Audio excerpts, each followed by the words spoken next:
बच्चों, मैं आज आपको एक दयालु राजकुमार की कहानी सुनाने जा रही हूँ।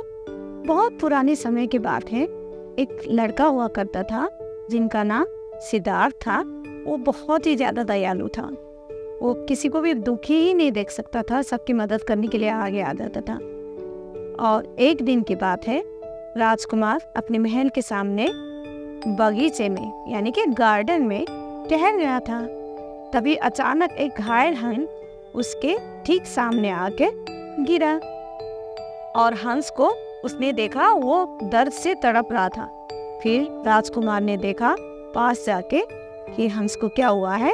देखा तो उसको तीर लगा हुआ था और वो घायल था और वो बहुत ही ज़्यादा करा रहा था। उसके शरीर से खून भी बह रहा था। सिद्धार्थ ने हंस को उठाया और उसका तीर निकाला और उसके घाव को धोया और उसे पानी भी पिलाया और उस घाव में थोड़ा सा दवाई भी लगाया।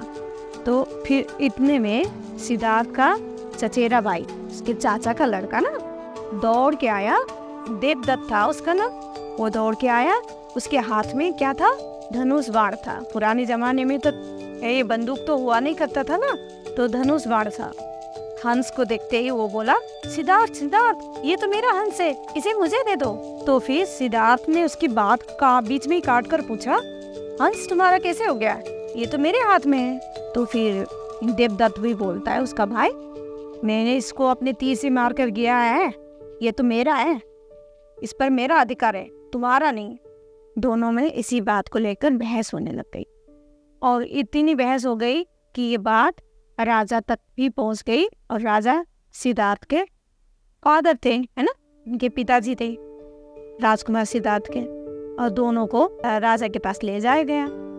दोनों ने अपनी अपनी कहानी राजा को सुनाई अपने तरीके से, है ना। अब सिद्धार्थ बोलता है कि मैंने इसको बचाया, एक घायल पड़ा था तो ये मेरा हुआ पिताजी। तो अब फिर वो भी बोलता है, देवदत्त बोलता है, नहीं ताऊ जी, ये मेरा है, मैंने इसको अपने बाण से मार गिराया था।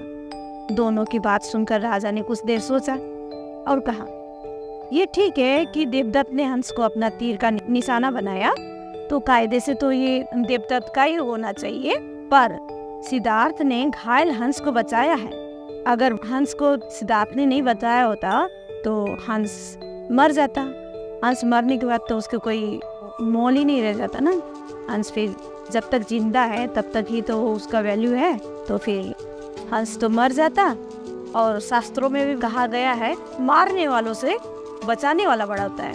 इसलिए हंस पर पहला अधिकार देवदत्त का नहीं, सिद्धार्थ का ही होना चाहिए। इस तरह से राजा ने जैसे ही फैसला सुनाया, सारे दरबार में जितने भी लोग उपस्थित थे सबने ताली बजाया और राजकुमार सिद्धार्थ भी बहुत खुश था राजा के फैसले से। पर देवदत्त उदास था। क्यों उदास था? उसने हंस को मार भी गिराया और उसको हंस नहीं मिला। राजा के फैसला से जितनी सिद्धार्थ को प्रसन्नता हुई ना, उतनी देवदत्त को नहीं हुई। और वही राजकुमार सिद्धार्थ बड़ा होके क्या बने बच्चों? भगवान गौतम बुद्ध बने, है ना, जिन्होंने बुद्ध धर्म की स्थापना की और सारे संसार को अहिंसा का संदेश दिया। तो बच्चों, अगर आपको मेरी कहानी पसंद आई हो तो प्लीज़ लाइक, शेयर और सब्सक्राइब ज़रूर करें। मिलते हैं अगली कहानी पे।